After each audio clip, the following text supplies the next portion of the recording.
Pronto, agora sim, saúde da igreja com a paz do Senhor Jesus. Tivemos os probleminhas técnicos, mas já estamos aqui novamente.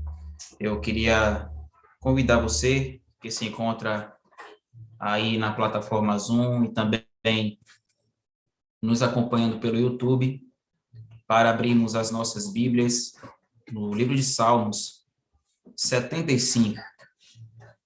Salmos 75.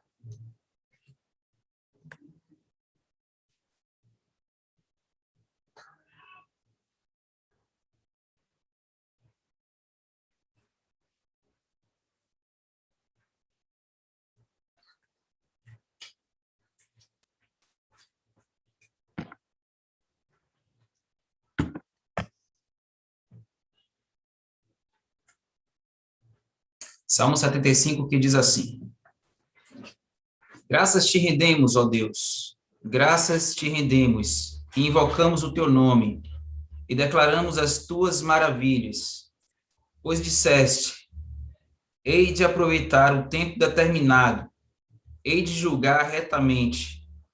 Vacilem a terra e todos os seus moradores, ainda assim eu firmarei as suas colunas. Digo aos soberbos, não sejais arrogantes, e aos ímpios, não levantareis a vossa força.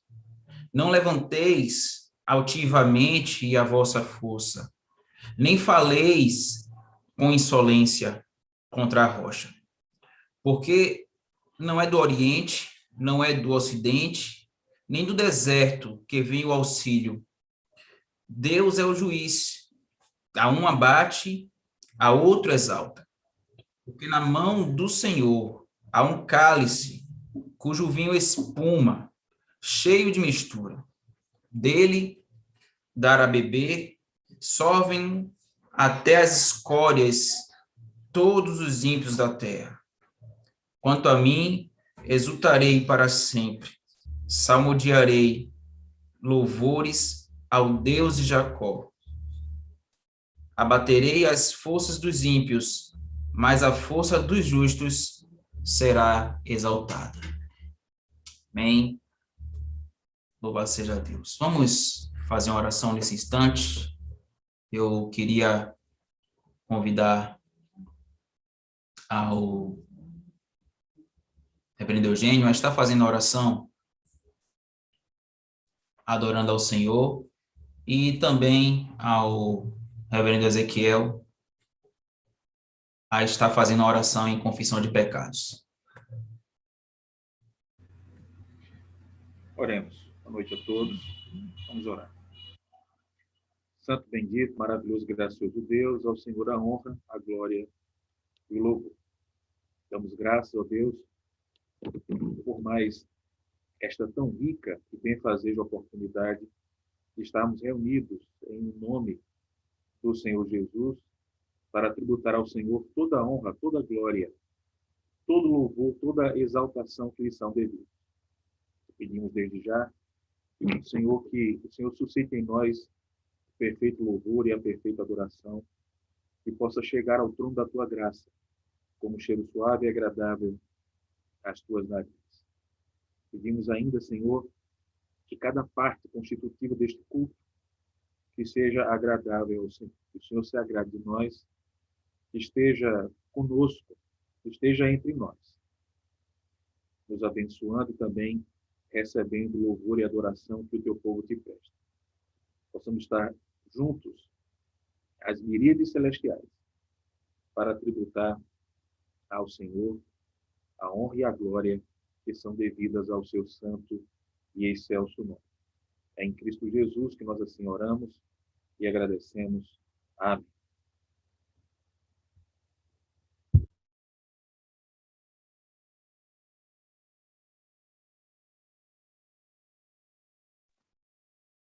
Nosso Deus, nosso bondoso Pai, bendito seja o teu santo nome. Nesta hora, meu Pai, nós agradecemos a oportunidade de estarmos sintonizados, estarmos reunidos, ainda que virtualmente, Mas, meu Deus, nós reconhecemos que somos pó e somos cinza. Precisamos do teu perdão, da purificação do sangue de Jesus, para nos achegarmos aqui. Sabemos que o Senhor já nos perdoou, já nos justificou, como a tua palavra mesmo declara, e justificado por mediante a fé. Nós temos paz com Deus, o nosso Senhor e Salvador Jesus. Concede-nos a absolvição dos nossos pecados, seja do passado, seja do presente. Meu Deus, queira nos tornar aptos para participar desse momento tão precioso, este culto, em que os teus filhos se reúnem para invocar a tua presença. Absolve-nos, todos nós, e nos dá a graça de podermos estar em sintonia com o teu trono de graça, em nome de Jesus. Amém. Bem, vamos louvar o Senhor. O salmo que nós lemos no início, Salmo 75, ele inicia dizendo apenas o versículo 1. Graças te rendemos, ó Deus, graças te rendemos, invocamos o teu nome e declaramos as tuas maravilhas. Esse versículo me fez lembrar de uma canção. Nós vamos entoá-la nesse instante.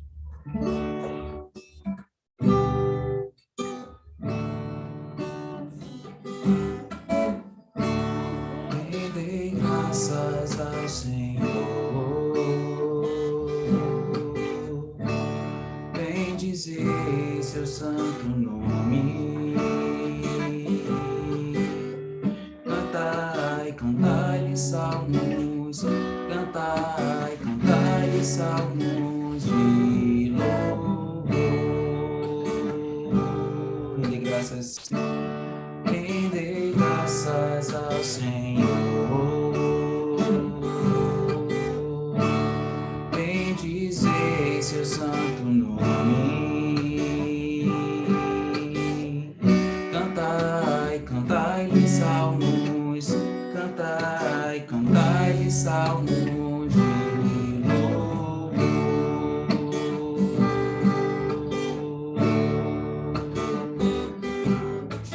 Graças te rendemos, ó Deus, graças te rendemos, ó Deus, invocamos o teu nome e declaramos as tuas maravilhas. Graças te rendemos, ó Deus, graças te rendemos, graças te rendemos, ó Deus, graças te rendemos, ó Deus, invocamos o teu nome e declaramos as tuas maravilhas. Graças te rendemos, ó Deus, Ele é o Senhor, nosso Deus, Ele é o Senhor, nosso Deus.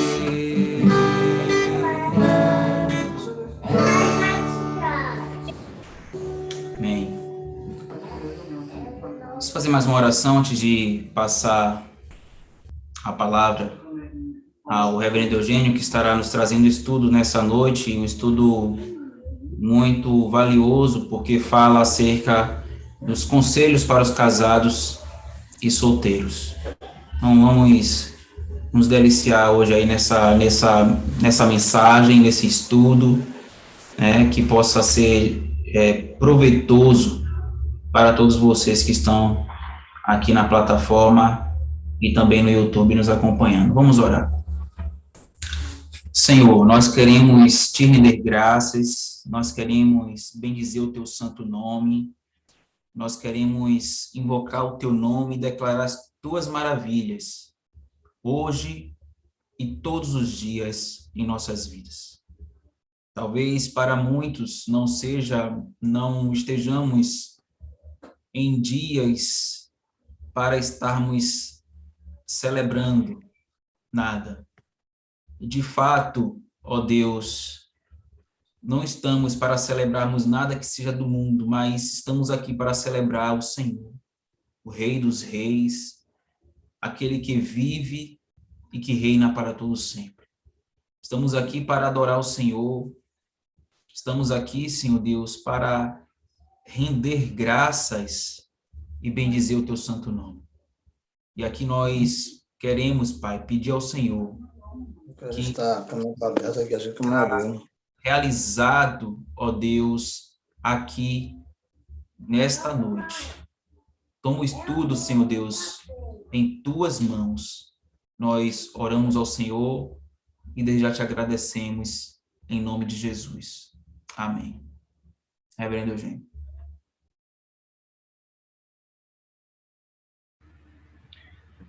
Graças a Deus, meus irmãos. Deus abençoe a todos.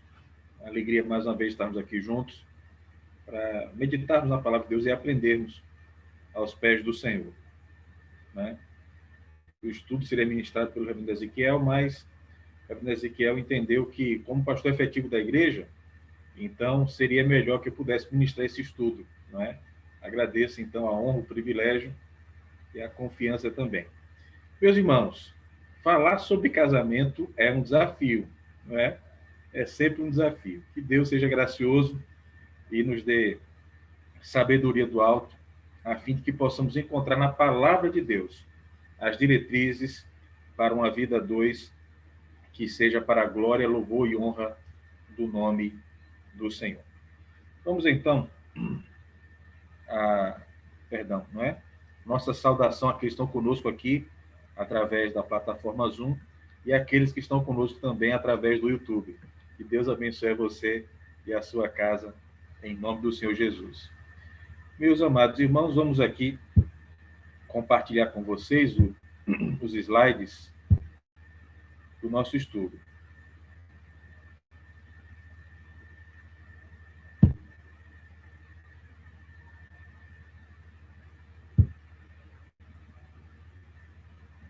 Espero que o áudio esteja bom, os irmãos possam ouvir bem. Graças a Deus, que bom. Obrigado pelo feedback. Pois bem, meus irmãos, né? Vejam aí, ó, bonita aí a foto, casal. Então é a sexta lição, de um total de 13, que está baseado na primeira carta do apóstolo Paulo aos Coríntios. O tema é Igreja Saudável.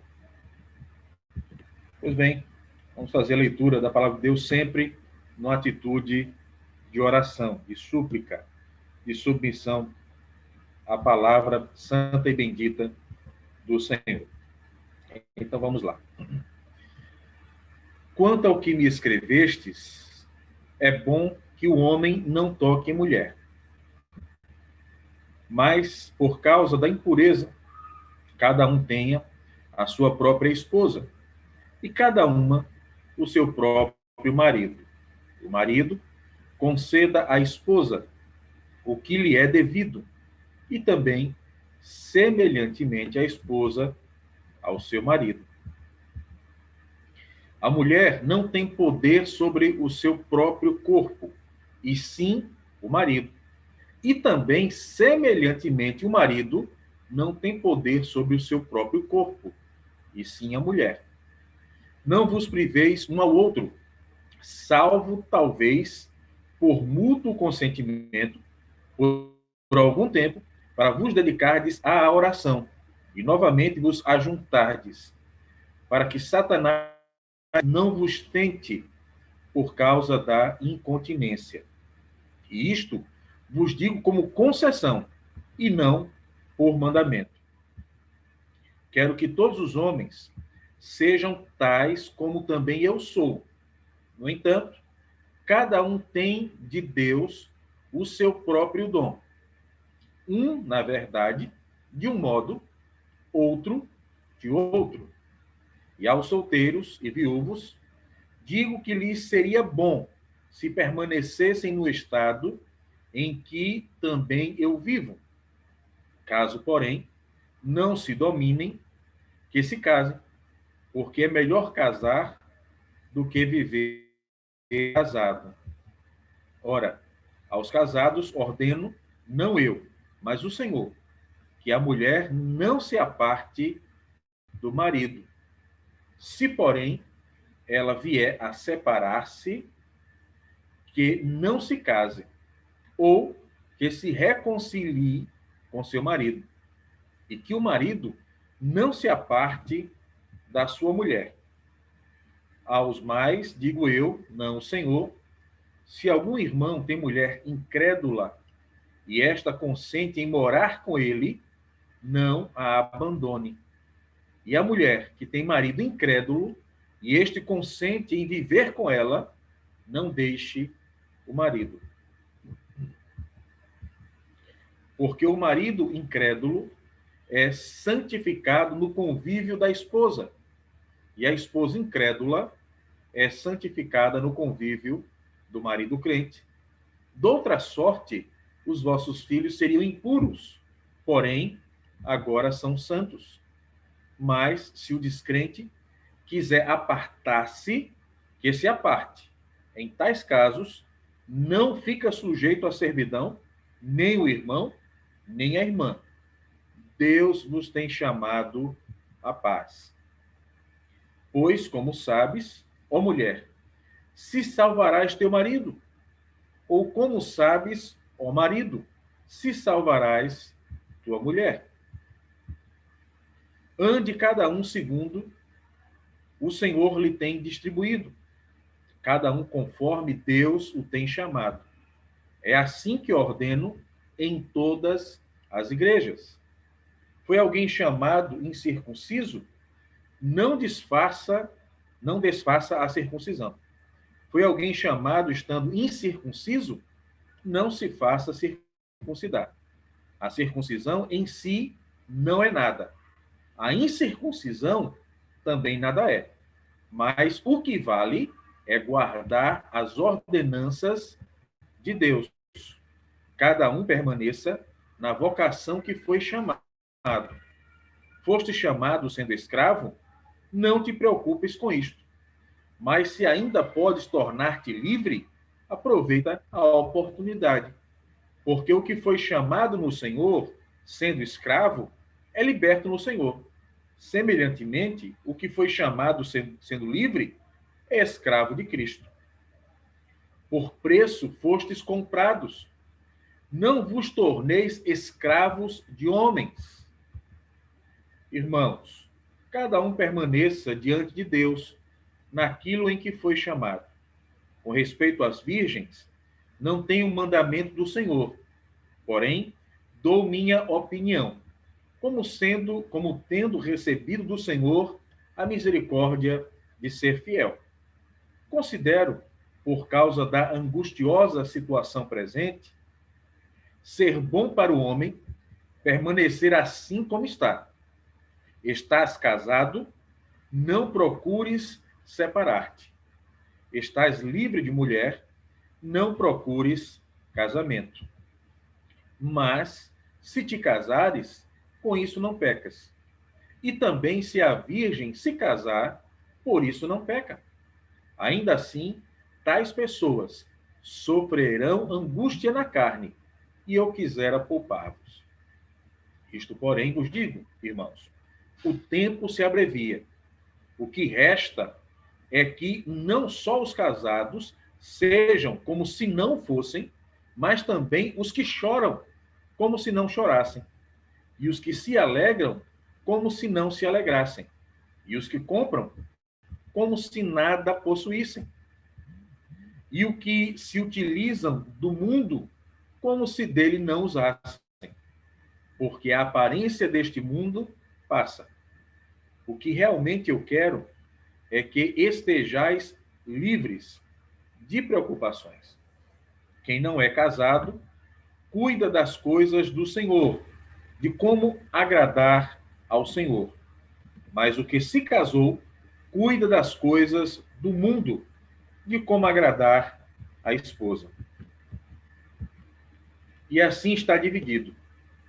Também a mulher, tanto a viúva como a virgem, cuida das coisas do Senhor, para ser santa, assim no corpo como no espírito. A que se casou, porém, se preocupa com as coisas do mundo, de como agradar ao marido. Digo isto em favor dos vossos próprios interesses. Não que eu pretenda enredar-vos, mas somente para o que é decoroso, e vos facilite o consagrar-vos desimpedidamente ao Senhor. Entretanto, se alguém julga que trata sem decoro a sua filha, estando já a passar-lhe a flor da idade, e as circunstâncias o exigem, faça o que quiser. Não peca que se casem. Todavia, o que está firme no seu coração, não tendo necessidade, mas domínio sobre o seu próprio arbítrio, e isto bem firmado no seu ânimo, para conservar virgem a sua filha, bem fará. E assim, quem casa a sua filha virgem, faz bem. Quem não a casa, faz melhor. A mulher está ligada enquanto vive o marido. Contudo, se falecer o marido, fica livre para casar com quem quiser, mas somente no Senhor. Todavia, será mais feliz se permanecer viúva, segundo a minha opinião. E penso que também eu tenho o Espírito de Deus. Vamos orar, irmãos.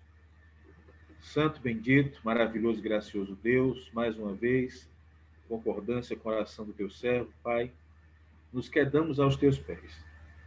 Diante da leitura da tua palavra, suplicamos agora a sabedoria do alto, a fim de que o Senhor, que é mestre por excelência, seja aquele que esteja a ministrar aos nossos corações a iluminação do teu Espírito, a fim de que assim sejamos nós alimentados, fortalecidos, exortados, alertados sobre como deve ser o nosso procedimento dentro do casamento, mas também na condição de solteiros. Ó Deus, ser gracioso conosco e mais uma vez fala aos nossos corações através da exposição da tua palavra. É em nome do Senhor Jesus que nós assim oramos e agradecemos. Amém. Meus irmãos, como vocês viram, esse texto é um texto um tanto quanto extenso.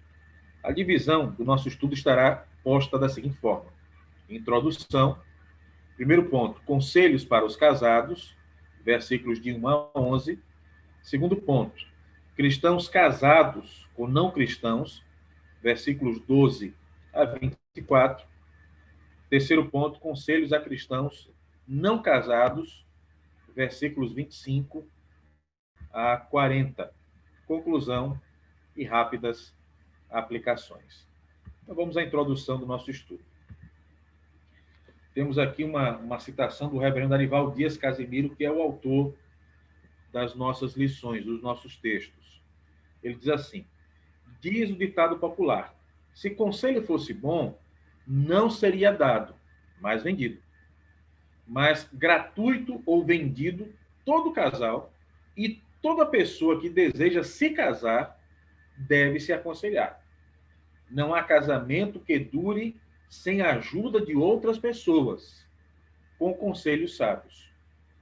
E vários casamentos não deveriam ter acontecido se conselhos fossem ouvidos.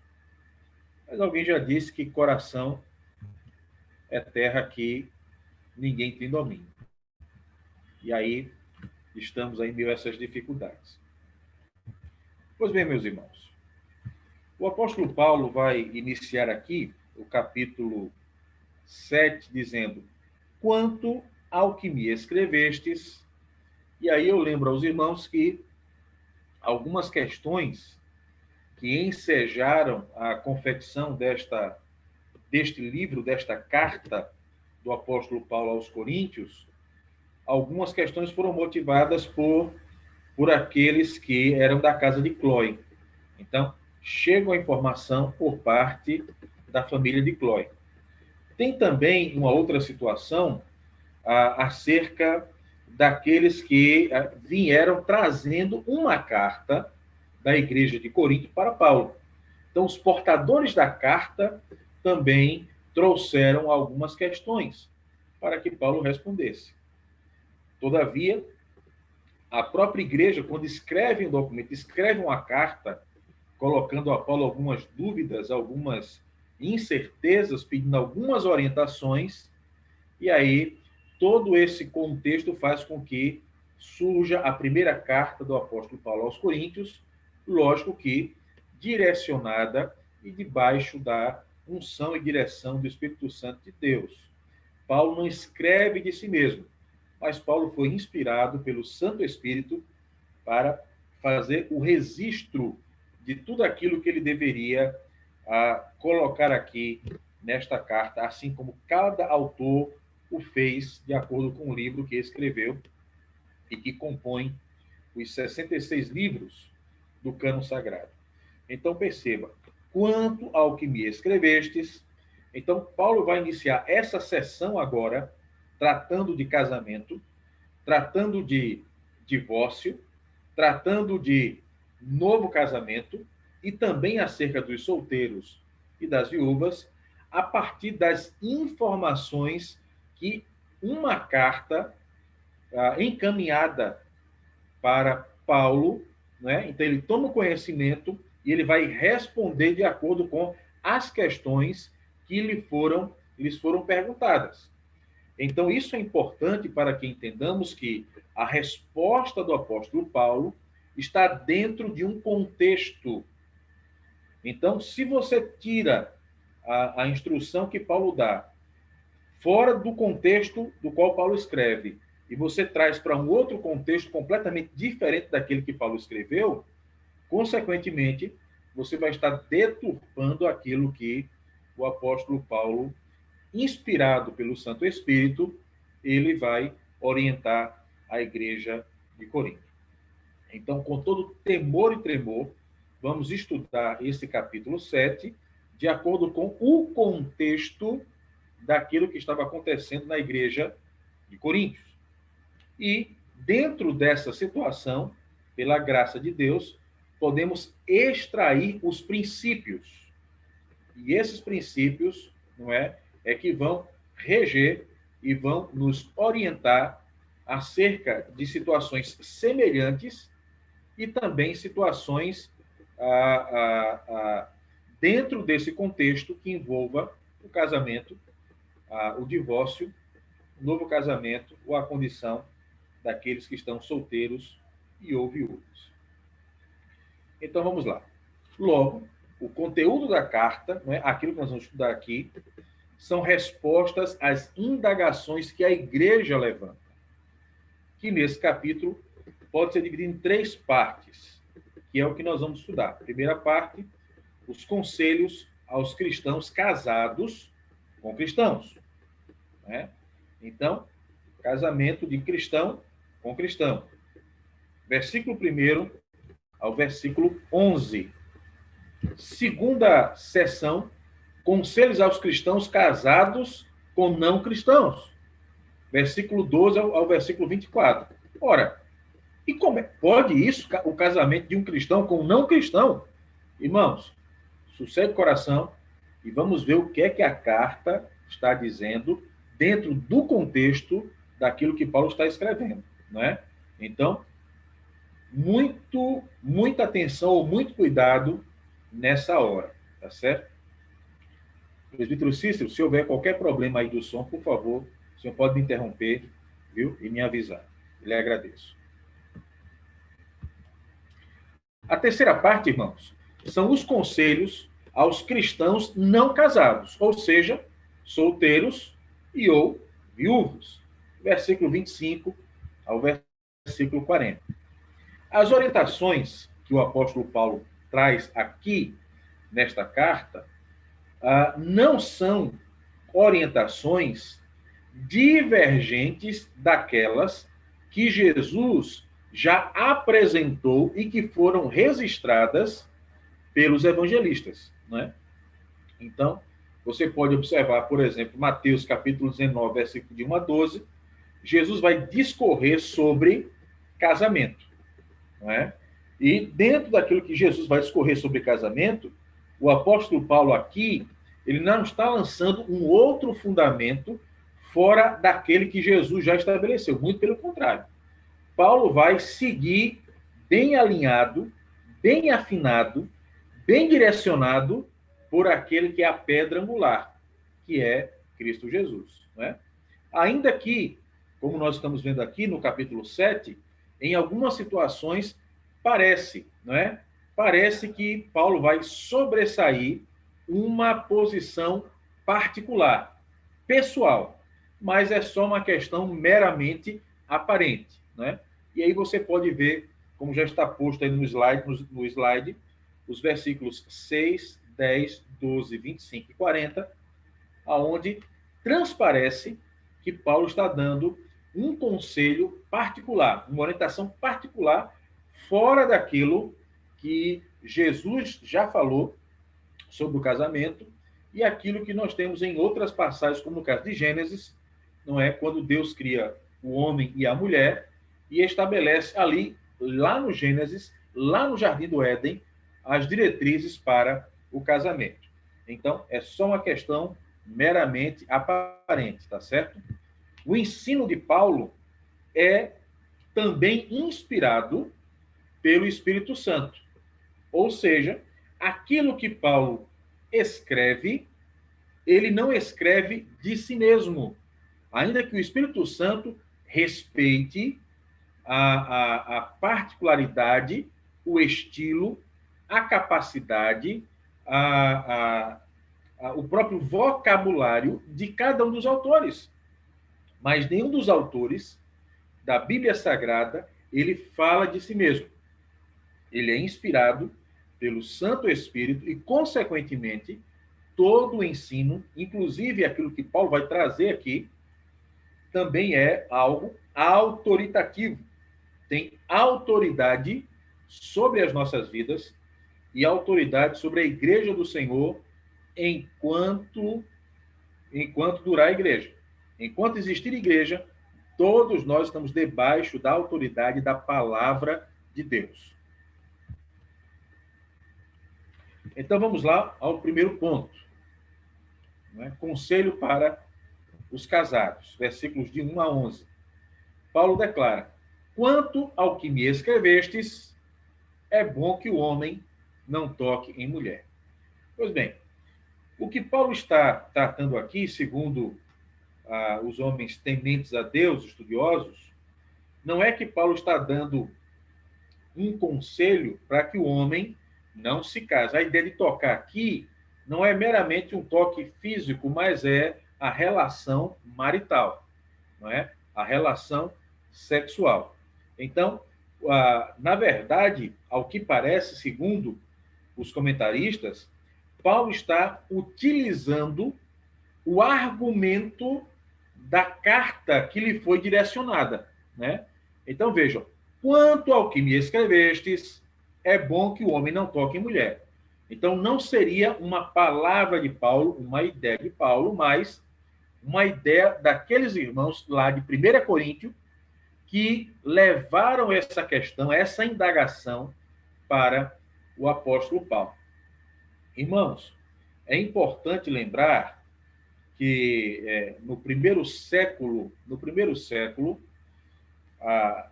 e segundo a cultura grega, não é? Sobretudo Coríntio, que é uma cidade grega, não é? Que uma cidade que estava permeada da filosofia grega, é importante que possamos trazer aqui uma informação para balizar a ideia dessas pessoas. Então, veja, segundo a filosofia grega, havia não apenas um deus, não é? Mas diversos deuses, é o panteão grego. E havia um deus chamado Ser Supremo. Esse deus seria o deus maior ou superior a todos. E este chamado Ser Supremo, que não é o nosso Deus, tá certo? Não tem nada a ver com o nosso Deus, é o Deus grego. Esse Deus Ser Supremo, ele digamos assim, a alma do ser humano, ela estava ligada a este chamado Ser Supremo. Imagine uma fogueira, né? Então a fogueira é o Ser Supremo, e não tem aquelas fagulhas que desprendem da fogueira, não é? Então imagine que aquela fagulha é uma alma humana que se desprendeu da fogueira, que é o Ser Supremo. E aí o que é que acontece? Quando aquela fagulha solta da fogueira, aí tem um outro Deus menor, inferior, que também não é o nosso Deus, chamado Demiurgo. E aí o Demiurgo vai sorrateiramente e quando aquela fagulha desprende, ele vai e apanha aquela fagulha. Mas ele apanha de que forma? Ele apanha através de um corpo humano. Então, vejam, para os gregos, na filosofia grega, o corpo humano é a cadeia da alma. A alma está presa através do corpo humano.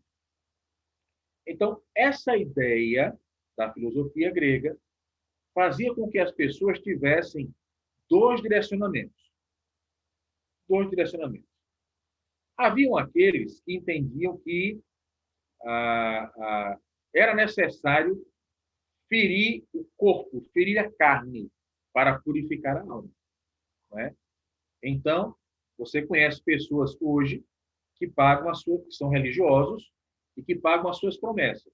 Né? Fazem promessas e nessas promessas eu vou daqui a tantos quilômetros de joelho, esfolam os joelhos, mas a ideia é que o corpo é a cadeia da alma, a prisão da alma.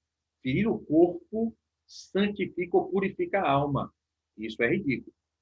Deus não estabelece isso na sua palavra. Mas para algumas pessoas religiosas que, sem saber, mas trazem na mente uma ideia que está lá posta na filosofia grega, lá na antiguidade. Não é? O corpo é a cadeia da alma, a cadeia do espírito. Para outras pessoas,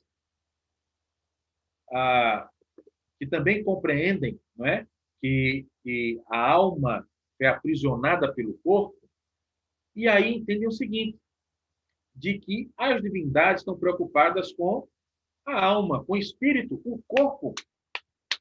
O corpo não vale de nada. O corpo vai morrer, vai se acabar. Qual é a ideia que eles têm? O que você fizer para alimentar a carne, não é? E aí entenda-se, orgias, bebedices, glutonarias, tudo que dá vazão à carne não tem valor nenhum.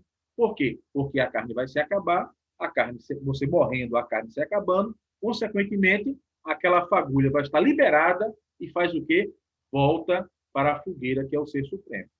Então, irmãos, por mais absurdo que isso possa parecer ser, perceba, muitas pessoas hoje trazem a sua religiosidade para esta ideia da antiguidade, né?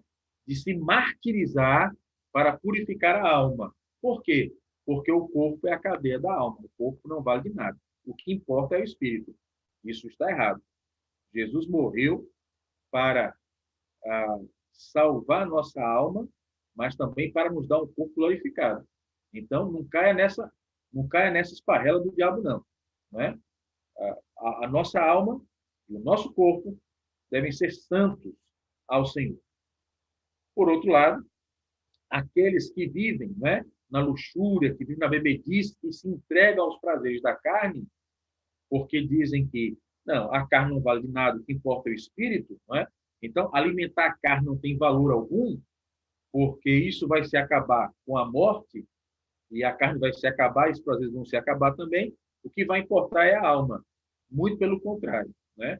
E Paulo deixa isso muito claro lá na frente, quando Paulo diz: quer comais, quer bebais, ou façais outra coisa qualquer, façais para a glória de Deus. Então, meus irmãos, muito cuidado, tanto com aquela ideia, a primeira, né? De que não vou me martirizar, porque a sofrer enobrece a alma. Caia fora dessa, né? Caia fora dessa, porque essa ideia está baseada em autojustiça. E aquele que está baseado em autojustiça não precisa da justiça que emana da cruz do Calvário. Na verdade, desfaz da justiça que emana do Calvário. Então, muito cuidado. Por outro lado, cuidado também. Essa história de alimentar a carne, não é? A Escritura já disse acerca do conflito entre carne e espírito. E é nosso papel alimentarmos o espírito para resistir à vontade da carne, né? Paulo vai dizer também na carta aos Romanos que é necessário que haja uma transformação da mente. A palavra grega lá é metanoia, é um novo pensamento, não é? E nesse novo pensamento, compreender que nós vamos oferecer culto a Deus através do nosso corpo, né? É um culto racional, um culto de compreensão. E que compreensão é essa? Que eu adoro a Deus em espírito, mas adoro a Deus também no meu corpo, e adoro a Deus com a emoção de adorar aquele que é perfeito. Então, muito cuidado acerca disso, né? Então, Paulo está usando o argumento que os próprios coríntios estavam apresentando a ele. Mas vamos lá. O que é que Paulo quer dizer com isso? Paulo seria contrário ao casamento, né? Será que Paulo seria contrário ao casamento? Então, me permita trazer uma informação para você. Lá em Atos, quando Estevão foi morto, não é? E o texto diz que aqueles que apedrejaram Estevão deixaram as suas vestes aos pés de um jovem chamado Saulo. Então, antes dele ser conhecido como Paulo, aquele que era perseguido, foi perseguido, não é? Ele era Saulo, o perseguidor. Com um detalhe, Saulo era membro do Sinédrio. E para ser membro do Sinédrio, obrigatoriamente precisava ser casado, né? Então, Paulo, nós sabemos que Paulo foi casado. Mas, ao que parece, nesse momento, quando ele escreve a carta aos Coríntios, Paulo não estaria casado. E aí ninguém sabe se, por exemplo, se a esposa de Paulo teria morrido e Paulo agora estava viúvo, ou se, quando acontece a conversão de Paulo a caminho de Damasco, a esposa, ao tomar conhecimento de que Paulo agora era um cristão, né? Paulo era alguém que seguia ao Nazareno, então, se ela o teria abandonado. Mas a verdade é que Paulo teria se casado e cumprido todos os rigores e ditames da lei, né? Então, Paulo não era contrário ao casamento. Seria Paulo um defensor do asceticismo? Asceticismo é aquele primeiro grupo, né? Vamos infligir dor no corpo, vamos nos mutilar para purificar a nossa alma. Paulo também não tem nada a ver com o asceticismo. Claro que não. Mas Paulo vai esclarecer que quando você está solteiro, o que é que acontece? Você tem preocupações a menos. O que isso quer dizer? Quando você é solteiro ou você está solteiro, você tem uma liberdade mais ampla, uma liberdade maior para servir ao Senhor, para consagrar-se ao Senhor, para fazer o trabalho de Deus. Por quê? Porque uma vez que está casado, você tem a obrigação com a sua esposa ou com o seu marido e também com os seus filhos.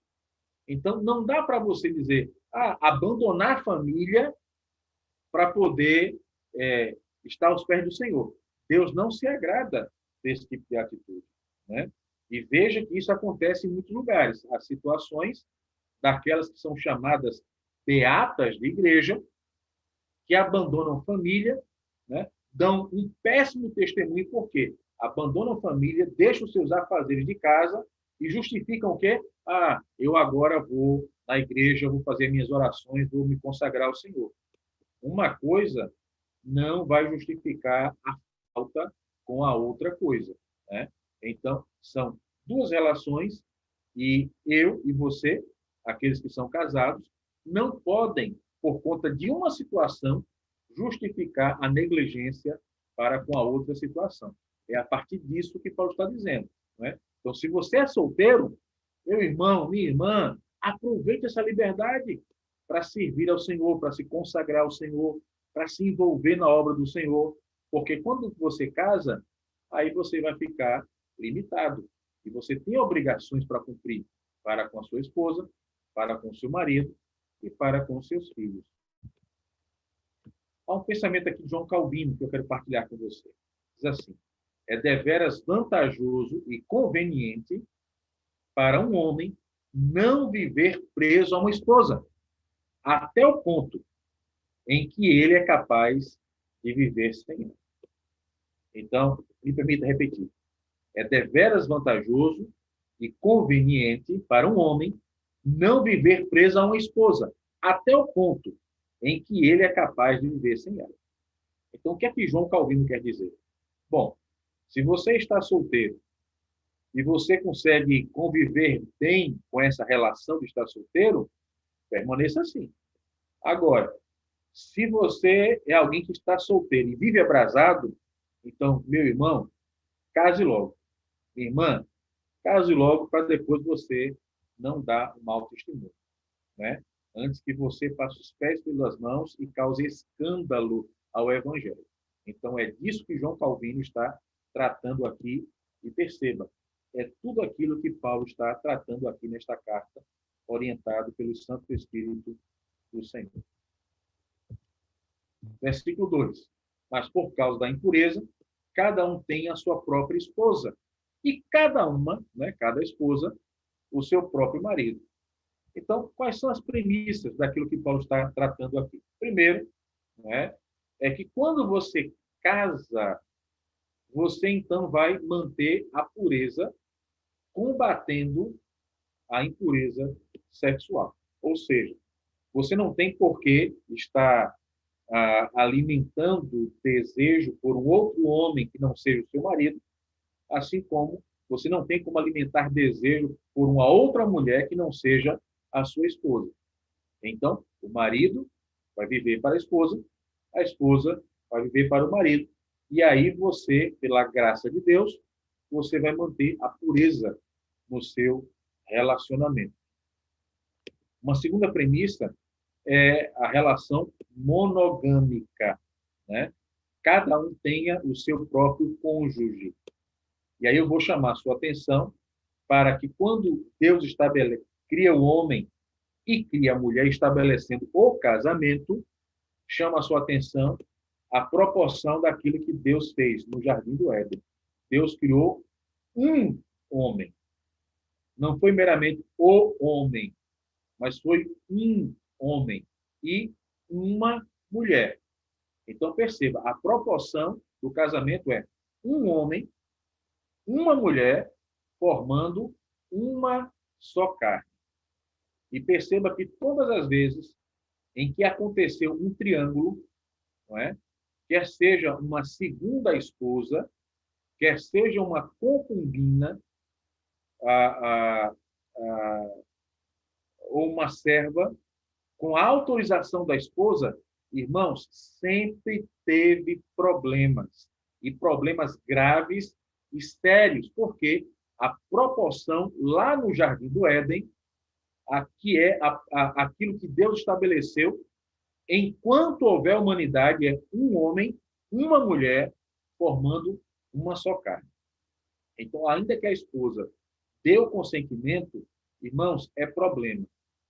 E essa história que alguns têm hoje, de ter uma relação aberta, irmãos, isso é contrário às Sagradas Escrituras, isso é pecado, né? A única relação aberta que um casal deve ter é com Deus Criador, né? Somente Deus deve ser a terceira pessoa dentro da relação marido e mulher, né? Somente Deus, somente o Criador. Terceira premissa que nós vamos observar aqui é a relação heterossexual, né? E eu quero partilhar aqui com você as duas referências que nós temos aqui, para que fique claro a proibição, não de minha parte, não é? Mas aquilo que o próprio Deus estabelece dentro das relações entre os homens, não é? Então, Deus é quem estabelece a proibição contra o homossexualismo. Então, 1 Coríntios, capítulo 7, ou como querem chamar hoje, né? Homoafetividade. Então, eu não sou contra, não tenho nada contra acerca disso, mas Deus é que estabelece aquilo que é correto ou não, segundo aquilo que lhe agrada, não é? Então, não digo isso para me agradar. Quem sou eu? Mas se as pessoas querem agradar a Deus, então vejam o que é que Deus estabelece na sua palavra. 1 Coríntios, capítulo 7, versículo 9. Diz aqui o texto: caso, porém, não se domine que se casem, porque é melhor casar do que viver abrasado. Mas lembrando que aquilo que Deus estabelece aqui é o casamento monogâmico e heterossexual. Me permita aqui ler Levítico, capítulo 18, versículo 22. Levítico, capítulo 18, versículo 22. Diz assim o texto: nem te deitarás com o animal para te contaminares com ele, nem a mulher se porá perante um animal para juntar-se com ele, é confusão. Perdão, li 23, né? Versículo 22, perdão. Com o homem não te deitarás como se fosse mulher, é a abominação. Então, o que nós vemos aqui, irmãos, é que tanto a relação com o próprio sexo, como aquilo que é chamado bestialidade, a relação de um homem com um animal, é proibido, não é agradável aos olhos de Deus, não é? Com isso, eu quero ressaltar que nós não devemos desfazer das pessoas que não seguem a Bíblia.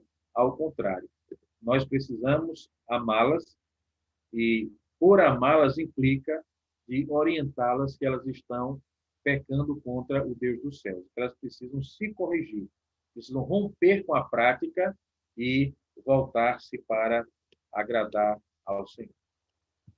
Vamos lá. O marido, versículos 3 e 4. O marido concede à esposa o que lhe é devido e também, semelhantemente, a esposa ao seu marido. A mulher não tem poder sobre o próprio corpo, e sim o marido. E também, semelhantemente, o marido não tem poder sobre o seu próprio corpo, e sim a mulher. O que é que Paulo está tratando aqui? A palavra devido e poder vão estar apontando para a obrigação que o marido tem para com a esposa e a esposa tem para com o marido de uma vida sexual ativa, 2 pontos, sendo mutuamente satisfatória. Então, quando Paulo diz que o corpo da mulher pertence ao marido, significa dizer que a mulher não pode ir para uma relação buscando prazer, mas sim desejando proporcionar prazer. Da mesma forma, o marido. O marido não vai ter uma relação com a sua esposa no sentido de se satisfazer e depois virar para o lado e dizer, não posso fazer nada. Não, muito pelo contrário. antes de se satisfazer, ele precisa satisfazer a esposa. E só depois é que ele vai procurar satisfazer a si mesmo. Então, é uma condição que é a Bíblia quem estabelece. E por que isso, irmãos? Exatamente para evitar que o quê? Uma vez o marido não estando satisfeito, não sendo saciado, para que ele então não vá buscar fora. E da mesma forma, da mesmo feitio, a esposa não vá buscar fora, quebrando os laços do sagrado matrimônio. Então, é dever do esposo satisfazer a sua esposa, assim como é dever da esposa satisfazer o marido. E aí, irmão, chegamos numa questão muito séria, não é? Porque se um tem vontade e o outro não tem vontade, né? Ah, mas o corpo é meu. Não, irmãos, pela Bíblia, o corpo de um pertence ao outro. E o mais interessante é que numa relação sexual, né, ninguém vai buscar aquilo que é propriamente seu, uma satisfação pessoal. Mas, ao contrário, o prazer de um é dar prazer ou proporcionar prazer ao outro. Com isso, irmãos, que fique claro, o sexo não é sujo, o sexo ele é belo. Foi Deus que estabeleceu o sexo. Lembram-se das palavras do Senhor lá no Jardim do Éden, né? O Senhor os abençoou e disse: sede fecundos, multiplicai-vos, enchei a terra, povoai-a e sujeitai-a. Então, Deus não ia estar dando uma ordem a um homem para que o homem pecasse, muito pelo contrário. Agora, o desejo desenfreado pelo sexo, aí é um problema. O desejo de só se satisfazer e não querer satisfazer o outro, aí sim, isso é pecado. Mas a relação sexual, de uma entrega de um ao outro, irmãos, isso é belíssimo.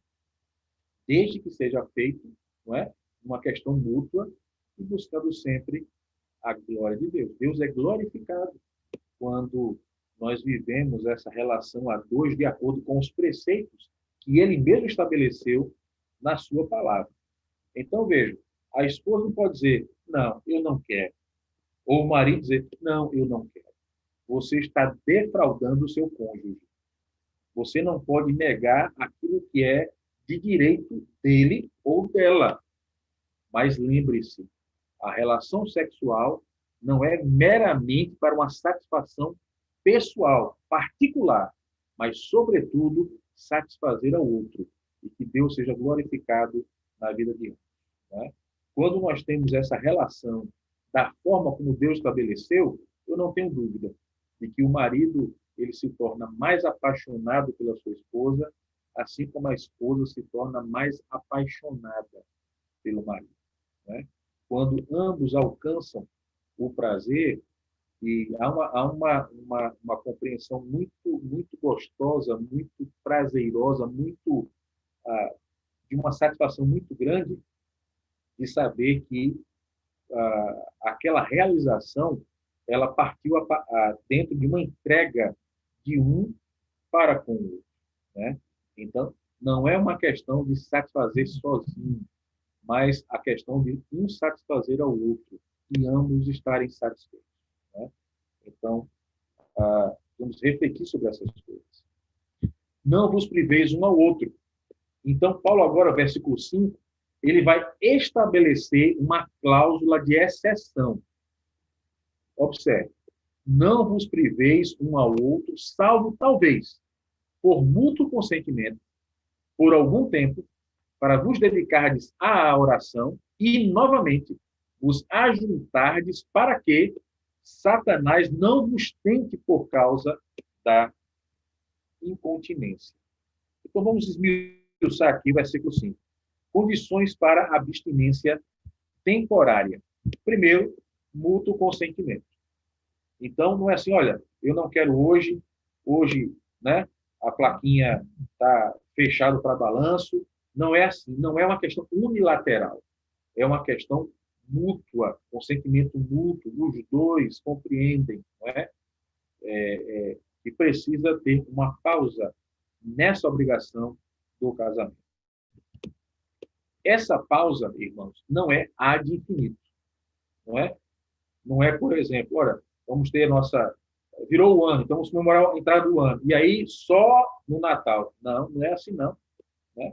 Então, a suspensão dos deveres conjugais, ela deve acontecer, primeiro, numa compreensão mútua, num acordo entre as duas partes, mas também por um tempo definido. Por um tempo definido. Então, assim, olha, vamos aqui, essa semana, ou esse período de dias. Então, que isso fique claro, é um período de tempo, não é ad infinito. Outra informação que Paulo traz, irmãos, é que a suspensão dessa obrigação, ela acontece por razões espirituais. Né? Observe, não vos priveis um ao outro, salvo talvez, por mútuo consentimento, por algum tempo, para vos dedicardes à oração. Então, existe aí um componente espiritual. Né?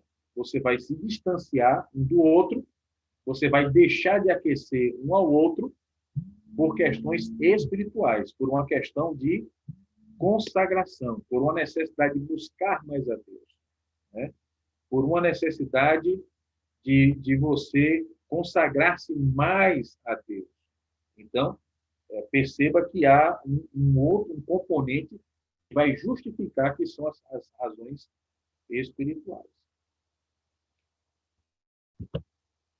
Por fim, o texto nos fala, não é, de que deve haver um retorno, não é?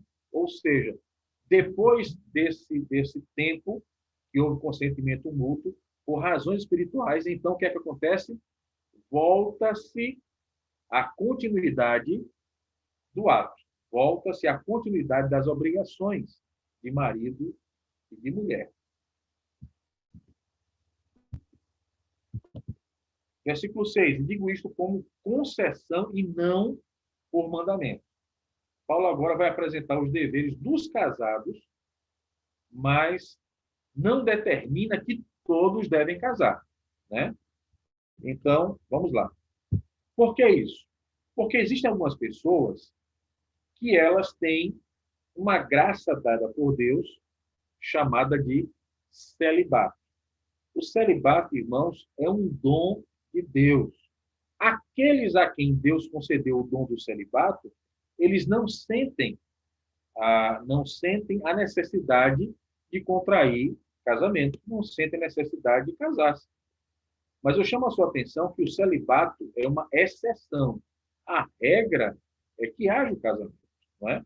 Agora, veja a beleza da Sagrada Escritura. Por quê? Porque Paulo vai tratar sempre da regra geral e depois Paulo vai tratar da exceção sendo conduzido pelo Espírito Santo. Então, há algumas pessoas que não sentem a necessidade, elas não são abrasadas pelo sexo oposto, né? E também não pelo mesmo sexo. Então, muito cuidado para não achar que, como eu não sinto atração pelo sexo oposto, não é? Então eu sou celibatário.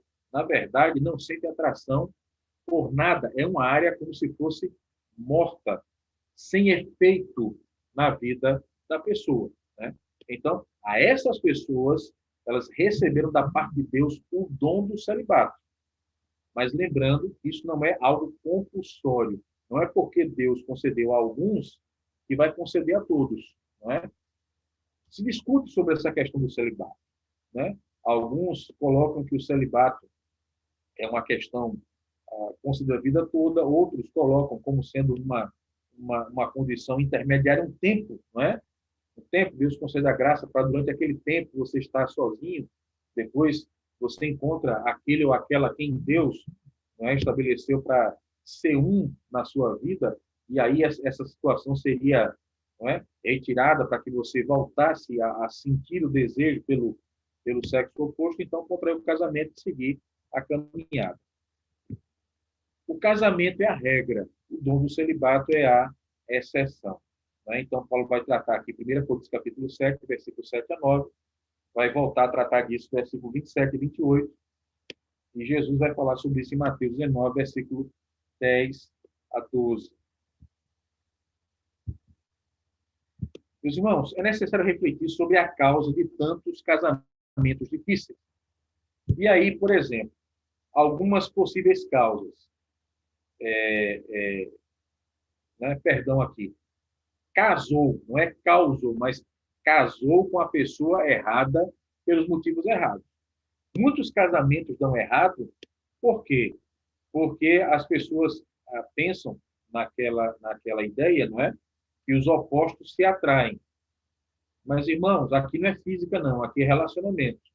Se as pessoas forem tão distantes, forem tão opostas, e não houver uma unidade, não houver uma zona de conforto para que você possa caminhar ali, a coisa não vai. É como água e óleo, não se misturam. Não é? Então, há casamentos que dão errado, por quê? Porque as pessoas escolheram errado. Né? Porque as pessoas procuraram exatamente o oposto para se completar, e não é assim. Não é assim. Né? Você precisa procurar alguém que tenha situações afins, pessoas que tenham uma condição próxima, não é? Para que você possa caminhar sem muita dificuldade naquela área de conforto. Lógico que você não vai casar com uma pessoa igual a você. Não existe uma situação dessa. Né? Mas, quanto mais próximo for uma pessoa da outra, maior será a zona de conforto. Não é? Então, as zonas mais particulares serão menores e isso causará menos conflito. Outra situação é casar pelos motivos errados. Não é? Então, vamos colocar assim, eu não quero mais viver dando satisfação a pai e mãe, eu vou casar. É a pior coisa que você faz. Né? A pior coisa que você faz. Por quê? Porque não pense você que o casamento vai fazer com que você não dê satisfação ao outro, porque você não quer dar satisfação aos pais. Esqueça isso. Esqueça isso. Né? Quando eu era solteiro, eu devia dar satisfação aos meus pais. Então, eu precisava dizer se eu ia sair para onde eu ia sair, né? A hora que eu pretendia voltar. Por quê? Porque como eles me amam, como sempre me amaram, então, se eu chegasse depois do horário, eu deixaria eles preocupados. Então, era importante dizer, olha, mãe, estou indo para tal lugar, vou voltar a tal hora. Ou mais ou menos, aproximadamente tal hora. Né? Não fique preocupado. E procurar chegar no horário. Quando você casa, você tem que dar satisfação, sim. Não é? À sua esposa, tem que dar satisfação, sim. Aos filhos, sim. Não é uma satisfação como se dá aos seus pais, mas você não vive sem dar satisfação. Não é? Se você quer viver sem dar satisfação a ninguém, vou lhe dar um conselho. Vá morar numa ilha e sozinho. Vá morar num lugar completamente ermo, desolado, sem ninguém, e vá viver sozinho. E você vai reconhecer que não é também agradável viver dessa forma. Né? Já estamos concluindo já o primeiro ponto. Né? Agora já se passou, eu peço perdão por ter ultrapassado um pouquinho o horário. Como sobreviver a um casamento difícil? Versículos 10 e versículo 11. Não se separe, se tiver separado, busque reconciliação. Então, irmãos, nenhum casamento é fácil. Alguém já disse que a teologia do casamento é a teologia da rapadura. É doce, mas não é mole. Né? Então, você tem que entender isso. Eu sou uma pessoa, Fabiana, minha esposa, é outra pessoa. Eu tive uma criação, ela teve outra criação. Graças ao bom Deus, nós nos encontramos na igreja. Não é? Nos encontramos na igreja. E éramos membros da mesma igreja. E isso nos ajudou muito, muito. Né? Primeiro, porque é mandamento do Senhor. Segundo, porque, sendo membro da mesma igreja, a gente tinha uma convivência. Tínhamos amigos em comuns. Podemos descobrir gostos em comuns. Não é? Agora, eu não posso obrigar que ela seja o que eu quero que ela seja, assim como ela não pode obrigar a que eu seja aquilo que ela quer que eu seja. Somos pessoas diferentes.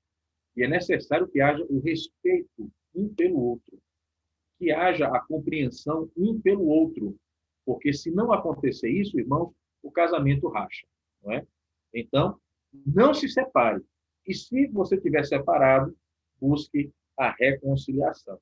Essa é a orientação que a Bíblia, a palavra de Deus, estabelece.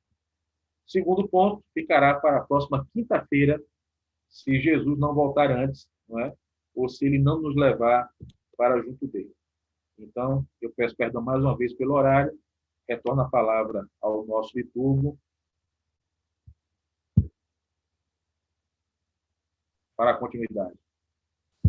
Pode finalizar, Reb, fazer a oração final e depois a gente passa para alguns avisos antes de encerrarmos no YouTube.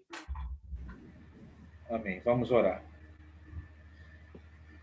Santo, bendito, maravilhoso e gracioso Deus, ao Senhor a honra, a glória e o louvor. Damos graças, Pai, pela Tua palavra, damos graças pela Tua ação na nossa vida. Damos graças pelo casamento que foi criado, estabelecido pelo Senhor e que foi, é e vai continuar sendo bênção na vida daqueles que são tementes ao Senhor. Louvamos a Deus por tantos maridos crentes, louvamos a Deus por tantas mulheres crentes, louvamos a Deus por tantos filhos crentes, por tantos pais crentes. Louvamos a Deus porque a família é bênção nas nossas vidas e é uma bênção maravilhosa que Deus nos concedeu. Nós não escolhemos a família que nascemos, mas compreendemos que foi a família que Deus nos deu. E por isso precisamos amá-la, precisamos lutar por ela. Precisamos estar sempre intercedendo, mas sobretudo nos colocando nas tuas mãos, Senhor, para que através da tua ação na nossa vida, a nossa família se renda ao Senhor. Por isso, Pai, eu te peço a tua graça sobre cada marido crente cuja mulher é incrédula, ou em cada mulher crente cujo marido é incrédulo. Ó Deus, eu peço a tua graça, Senhor, sobre cada casal crente cujos filhos estejam afastados do Senhor. E também peço a tua graça sobre os filhos crentes fervorosos que lutam contra a incredulidade dos seus pais. Ó Deus, completa a obra que tu iniciaste na nossa vida, alcançando a nossa família, libertando do império das trevas, fazendo e dando a estes a oportunidade e o privilégio de um encontro transformador aos pés do Senhor Jesus. A nossa família pertence ao Senhor. A nossa família é do Senhor.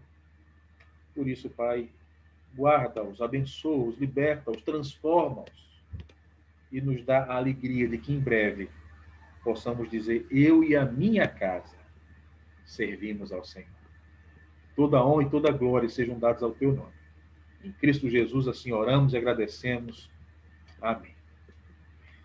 E agora recebamos a bênção dos apóstolos, que a maravilhosa graça do nosso Senhor Salvador Jesus Cristo, o amor de Deus, nosso bondoso, eterno e paciente Pai, as ternas comunhões, consolações, o poder e as virtudes do Santo e do Espírito repousem sobre nós e sobre todo o povo de Deus espalhados em toda a face da terra, sobre cada família que teme ao Senhor, agora e para todo sempre. Amém. Nossa saudação a você que está conosco aqui, através do Zoom e também através do YouTube. Eu quero lembrar você que as nossas reuniões, né, os nossos cultos, eles acontecem domingo, 9 da manhã, culto matutino, 18 horas no domingo, culto vespertino. Segunda-feira temos uma reunião de oração, de 19 às 20 horas. Terça-feira, o nosso culto de oração, 19h30 às 20h30. Hoje, quinta-feira, nosso estudo doutrinário, né? 19h30 a 20h30, a gente passa um pouquinho, eu peço perdão por hoje, mas eu chamo a sua atenção que nós vamos ter duas programações especiais nesse final de semana. Uma que vai acontecer na sexta-feira, com o nosso departamento infantil, nosso DIM, não é? Então, você que é mãe, é nossa convidada para estar conosco, e ao presbítero Cícero para nos dar uma cola aí do cartaz para ajudar, né? Então, nesta sexta-feira, você é nossa convidada para a comemoração do Dia das Mães, né? O presbítero Mário, justamente com a equipe, já informou que tem muita coisa aí programada, muitas surpresas que vão ser reveladas, e eu não quero que você perca, não é? Eu não quero que você perca, eu quero, ao contrário, que você tenha a alegria de participar desta atividade. Então, a partir das 19 horas, no dia 7 de maio, coloque na sua agenda, nessa próxima sexta-feira, amanhã, não é? Dia 7 de maio, às 19 horas, você é nosso convidado de participar aqui através do Zoom. Né? Vai estar conosco a irmã que é